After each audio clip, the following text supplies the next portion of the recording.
ngo Uwiteka umucamanza mbonyeho amaraso ngo ntiyancira urubanza rubi ahubwo anyita ukiranutse. Haleluya. Ikaze mu ndirimbo y'umunsi ntiyankubwira ngo iyo wihanye icyaha mu buzima bwawe ntiwongera kwitwa umunyabyaha ahubwo Imana ikwita ukiranutse. Nasomye ijambo rirambwira ngo icyakoraho abamwemeye bose bakizera izina rye ngo yabahaye ubushobozi bwo kwitwa abana b'Imana. Uyu munsi niwatura icyaha cyawe uritwa umwana w'Imana, ntabwo yongera kukwita umunyabyaha ahubwo irakwita ukiranutse.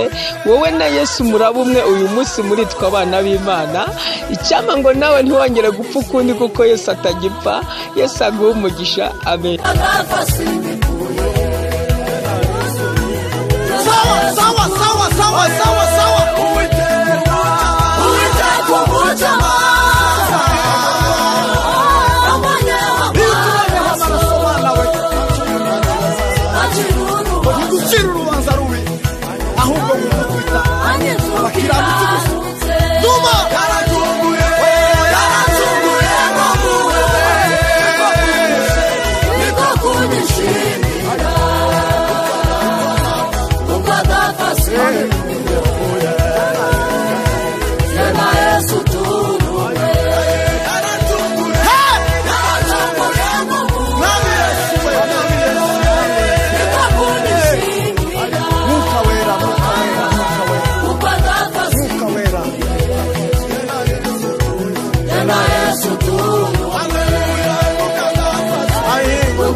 Warakoze mwami we